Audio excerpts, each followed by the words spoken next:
Hello everyone, the 316 here with another Mcfarlane Toys Collector's Edition DC Multiverse figure review. Here I have the Platinum Metron from the most recently released collector's line. The figure retails, I want to say, for like $36, $37, $99. I got the Platinum Chase version at a toy show that was here not too long ago. Really wanted just the Platinum, wasn't too interested in the regular looked good for like a classic display, but when I think of Metron, I usually think of the more Tron legacy look to the figure. You know, black, white, bluish colors. So glad to have gotten the Platinum. And besides, I probably would have paid the same amount of price for the regular figure from Big Bad, because I think they charge $38, $4 shipping. So yeah, can't complain too much. Here's the back of the box there. Looks pretty good. And this is a very hefty box. He does come with a chair after all, but let's go ahead and open him up.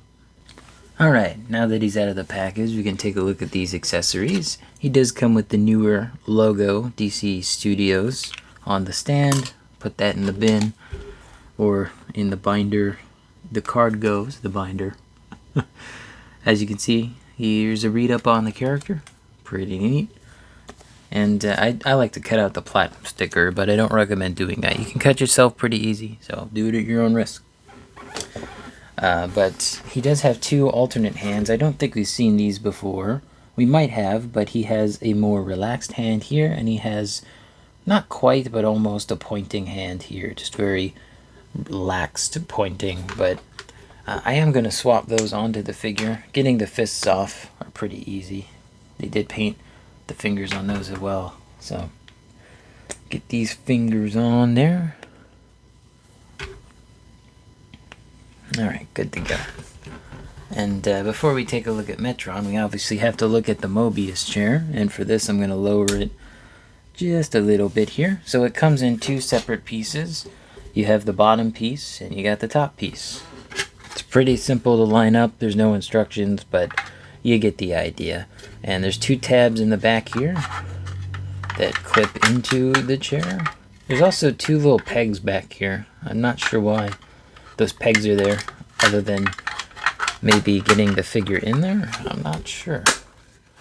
But once it's in there pretty good. You can pull it forward a little bit, but not too much. It doesn't look like this will be easily removable. There are two tabs on the bottom here and the two on the side, but the profile of the chair is very empty. Like, there's nothing, like, it doesn't feel like a chair. It feels more like just a seat, you know, like a pedestal. But that's the chair, and what I like about it is that this thing spins. I don't know if that was intentional or not, but it is pretty nice. You know, it has different details depending on how you turn it, so I do like that. Metron here is mostly a reuse of the classic Superman figure body. He even has those chevrons on his wrists. Again, this is the Platinum version. I wanted the Platinum version more. My paint does not line up, unfortunately. Oh well. He does have the dot on his abdomen. I was hoping he had that. He also has paint on the back. A lot of Mcfarlane figures, they kind of just skimp on the paint on the back, but it's good to see that it's here, even on the back of the head. Really appreciate that. Yeah, there's not really much to see articulation-wise, so I'm really just going to show you off this head sculpt. The head looks good here. Again, reminds me of Tron a bit. He does have his ear holes. They look a bit strange, but yeah, good job there. He's even got more paint underneath his neck section, so I do like how that looks. So yeah, head sculpt wise, plenty of tilt up and down, and you got the 360, which is at a slight angle. But really what most people are here for is to see what he looks like in the chair. But before I do that, I am going to do not size comparisons, just scale. So Metron here, he stands at just a little over 7 inches tall, and the chair is closer to 7 3/4 inches tall. Now, I don't like the diaper piece they used here because over time, as you can see, it's going to stretch.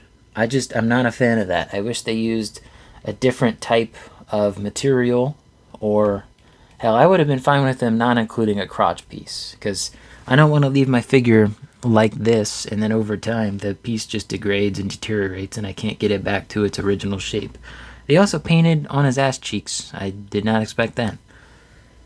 Anyway, let's go ahead and get him in a sitting position. Hopefully it looks good. I mean, the whole point of this particular character is he has a chair of basically infinite knowledge. So, see if I can get him on there in a decent sitting pose.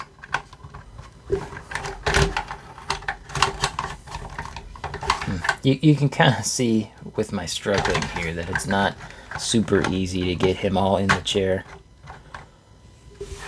That's probably as good as I'm gonna get it right now. If I tinker with it off screen, I think I'll get it better, but there you go. Here he is on the Mobius chair. There is no paint details on the Mobius chair. I may end up try to add, some more white paint. But I really wanted to see what this character looked like with a black light on him.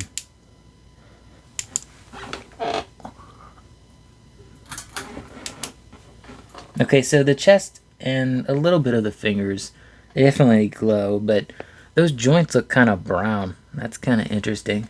So, I don't think this figure would look bad with a black light, but I would definitely add some paint if you were going for that look. But yeah, he looks good in the Mobius chair. That's all I can really ask for. Size comparison time. Here he is next to Orion as well as Darkseid. I don't actually have him on the shelf, but this is how he would sit.